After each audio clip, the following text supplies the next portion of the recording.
ഇസ്രായേലിന് കനത്ത പ്രഹരമേൽപ്പിച്ച് നാലാം ദിവസവും ഇറാന്റെ മിസൈൽ ആക്രമണം. മധ്യ ഇസ്രായേലിൽ 3 പേർ കൊല്ലപ്പെട്ടു. 67 പേർക്ക് ഗുരുതരമായി പരിക്കേറ്റു. ഹൈഫ നഗരത്തിലെ 2 പവർ ജനറേറ്ററുകളിലും ഇറാന്റെ മിസൈൽ വീണു.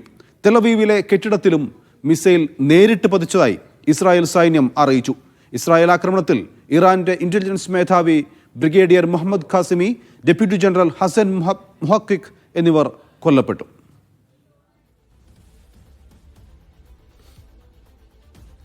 ബി കെ സുഹൈലുണ്ട് വിവരങ്ങൾ നൽകാൻ. സുഹൈൽ, ഇറാൻ ആക്രമണം തുടരുകയാണ്. ഇസ്രായേൽ ഇത്രയേറെ ഒരു പ്രത്യാക്രമണം ഇറാന്റെ ഭാഗത്തുനിന്ന് ഉണ്ടാകുമെന്ന് പ്രതീക്ഷിച്ചിരുന്നു.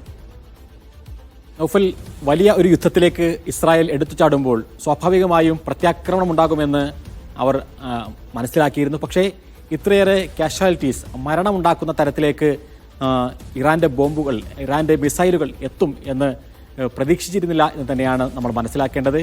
വിവിധ പ്രതികരണങ്ങൾ അത് തെളിയിക്കുന്നു. പ്രത്യേകിച്ചും ഇന്നലെ പുലർച്ചെ ഉണ്ടായ ഈ ഒരു ആക്രമണം, മധ്യ ഇസ്രായേലുണ്ടായ ആക്രമണം വീണ്ടും വലിയ ഒരു തിരിച്ചടി ആയിരിക്കുകയാണ്.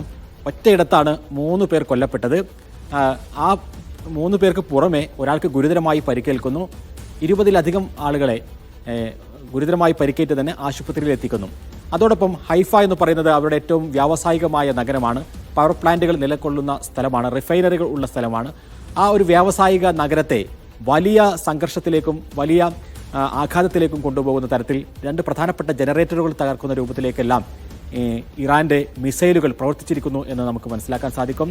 അവിടെ പലയിടത്തും ഇലക്ട്രിസിറ്റി കട്ടാവുന്നു. അപ്പോൾ ഗസയിൽ എന്താണോ പലയിടങ്ങളിലും കണ്ടത്, അതിൻ്റെ ചില ചെറിയ കാഴ്ചകളെങ്കിലും ഇസ്രായേലിൽ കാണുന്നത് കഴിഞ്ഞ പുലർച്ചെ മുതൽ നമ്മൾ കണ്ടുകൊണ്ടിരിക്കുന്നു. വിവിധ കെട്ടിടങ്ങൾ ഒന്നാകെ തകർന്നതിൻ്റെ ദൃശ്യങ്ങൾ ഇസ്രായേലിൽ നിന്ന് പുറത്തു വരുന്നുണ്ട്. ടെല്ലവീവിലടക്കം ഒരു ബിൽഡിങ്ങിൽ നേരിട്ട് ഇസ്രായേലിലെ ബിൽഡിങ്ങിൽ ഇറാന്റെ മിസൈലുകൾ പതിക്കുന്നു എന്നുള്ളതാണ് ഏറ്റവും സുപ്രധാനമായ കാര്യം. ഇന്നലെ ഇസ്രായേലിൻ്റെ പ്രസിഡന്റ് പറഞ്ഞിരുന്നു, ഭയാനകമാണ്, നമുക്ക് പ്രതീക്ഷിക്കാത്ത തരത്തിലുള്ള തിരിച്ചടി തന്നെയാണ് കിട്ടുന്നത് എന്നുള്ളതാണ് പറയുന്നത്. അതേപോലെ തന്നെ ഇസ്രായേൽ പ്രധാനമന്ത്രി ബെന്യാമിൻ നെതന്യാഹു പക്ഷേ പറയുന്നത്, ഇത് നമ്മൾ പ്രതീക്ഷിച്ചതാണ്, നിങ്ങൾ ഓർക്കുക, ഇതിനു പകരം ഏതെങ്കിലും തരത്തിലുള്ള ഒരു അണുബോംബാണ് വീഴുന്നതെങ്കിൽ എത്ര പേർ കൊല്ലപ്പെട്ടിട്ടുണ്ടാകും എന്ന് പറഞ്ഞുകൊണ്ടാണ് ഇസ്രായേൽ പ്രധാനമന്ത്രി ബെന്യാമിൻ നെതന്യാഹു ഈ സംഘർഷ സ്ഥലങ്ങൾ സന്ദർശിച്ചുകൊണ്ട് ആളുകളോടും മാധ്യമപ്രവർത്തകരോടും പറയുന്നത്. ആ വലിയ ആക്രമണം, ഒരു ആറ്റം ബോംബ് വന്ന് ഇവിടെ വീഴുന്നത് തടയാൻ വേണ്ടിയിട്ടാണ് നമ്മൾ ഈ യുദ്ധത്തിലേക്ക് പോയിട്ടുള്ളത്. അതുകൊണ്ട് ഇത്തരം ചെറിയ പ്രശ്നങ്ങൾ, മരണങ്ങളെല്ലാം നിങ്ങൾ സഹിക്കണം എന്ന് പറയുകയാണ്. മറുഭാഗത്ത് പറയുന്നു, ഇറാന്റെ എല്ലാ ഭീഷണിയും ചെറുക്കുന്നതുവരെ ഈ പോരാട്ടം തുടരും എന്നാണ് ഇസ്രായേൽ പ്രധാനമന്ത്രി ബെന്യാമിൻ നെതന്യാഹു പറയുന്നത്. കഴിഞ്ഞ ദിവസം ഇസ്രായേലിൽ നിന്ന് ഇറാനിലേക്ക് 80-ലധികം വരുന്ന ബോംബുകൾ യുദ്ധവിമാനങ്ങൾ അയച്ചുകൊണ്ട് ബോംബുകൾ ഇടുന്ന സാഹചര്യമുണ്ടായി. 80-ലധികം കേന്ദ്രങ്ങളിലാണ് ഇന്നലെ ബോംബിട്ടത്. അതിൽ IRGCയുടെ ഇന്റലിജൻസ് മേധാവി അടക്കമുള്ള ആളുകൾ കൊല്ലപ്പെടുന്നു. ആകെ കൊല്ലപ്പെട്ടവരുടെ എണ്ണം 240 കവിഞ്ഞിരിക്കുന്നു എന്നാണ് ഇപ്പോൾ ഇറാനിയൻ മാധ്യമങ്ങൾ പറയുന്നത്. അങ്ങനെയാണെങ്കിൽ വലിയൊരു സംഘർഷത്തിലേക്ക് തന്നെ ഇക്കാര്യങ്ങൾ പോവുകയാണ്. ഇരു വിഭാഗവും വിട്ടുവീഴ്ചയ്ക്ക് തയ്യാറായിട്ടില്ല. US പ്രസിഡന്റ് ഡൊണാൾഡ് ട്രംപ് പറഞ്ഞത്, വളരെ വലിയ കൂടിക്കാഴ്ചകളും ഫോൺ കോളുകളും ഒക്കെ നടക്കുന്നുണ്ട്, അതുകൊണ്ട് സമാധാനം ഉടനെ വരും എന്നാണ് ഡൊണാൾഡ് ട്രംപ് പറഞ്ഞത്. പക്ഷേ അത് പറഞ്ഞിട്ട് ഇപ്പോൾ മണിക്കൂറുകൾ പിന്നിട്ടു. പക്ഷേ ഒരു നീക്കവും ആ തരത്തിൽ വിജയം കാണുന്നില്ല എന്നാണ് നമുക്ക് മനസ്സിലാക്കാൻ സാധിക്കുന്നത്. അതോടൊപ്പം അതിൻ്റെ കൂടി ഒരു പശ്ചാത്തലത്തിലായിരിക്കാം ഇപ്പോൾ US പ്രധാനപ്പെട്ട യുദ്ധ കപ്പലുകളും അതേപോലെ തന്നെ യുദ്ധവിമാനങ്ങളും അടക്കമുള്ള വലിയ സന്നാഹം ഇപ്പോൾ അറ്റ്ലാന്റിക് കടലും കടന്ന് പശ്ചിമേഷ്യയിലേക്ക് വന്നുകൊണ്ടിരിക്കുകയാണ്. ആ കോൺവോയുടെ പ്രധാനപ്പെട്ട വിഷ്വലുകളടക്കം ഇപ്പോൾ പുറത്തു വരുന്നുണ്ട്.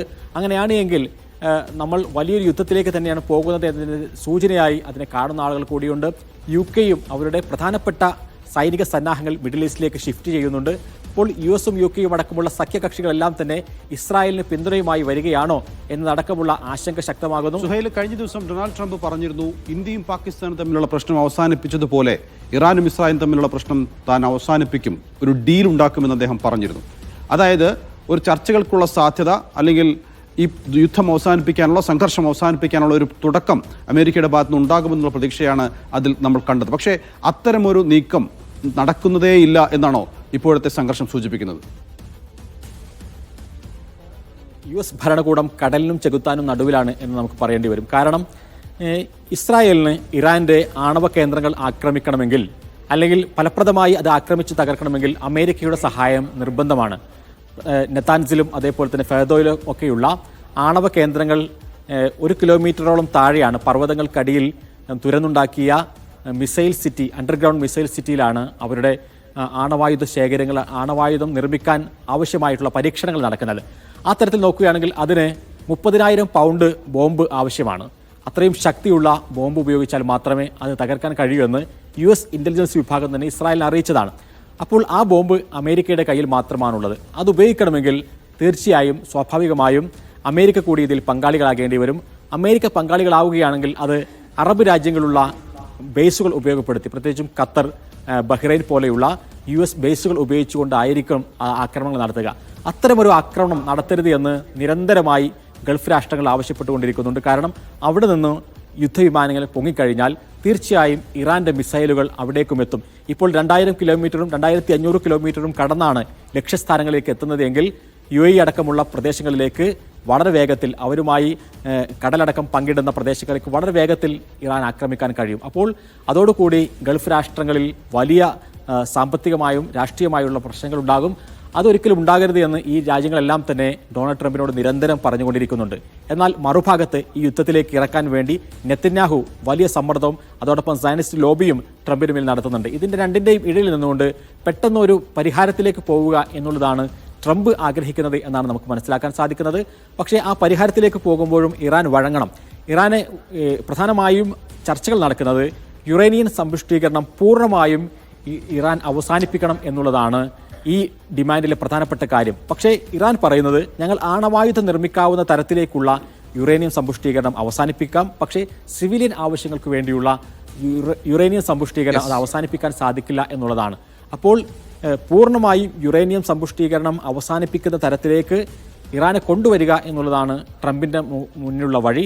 പക്ഷേ അതിന് തൽക്കാലം വഴങ്ങേണ്ടതില്ല എന്ന് ഇറാൻ കൂടി ഇപ്പോൾ ആഗ്രഹിക്കുകയാണ്. ആ അർത്ഥത്തിലാണ് ഇപ്പോൾ കാര്യങ്ങൾ മുന്നോട്ട് പോകുന്നത്. സുഹൈൽ തുടരുക. ഇപ്പോൾ ഹൈഫയിൽ നിന്നുള്ള മലയാളി രാജീവ് നമ്മോടൊപ്പം ചേരുകയാണ്.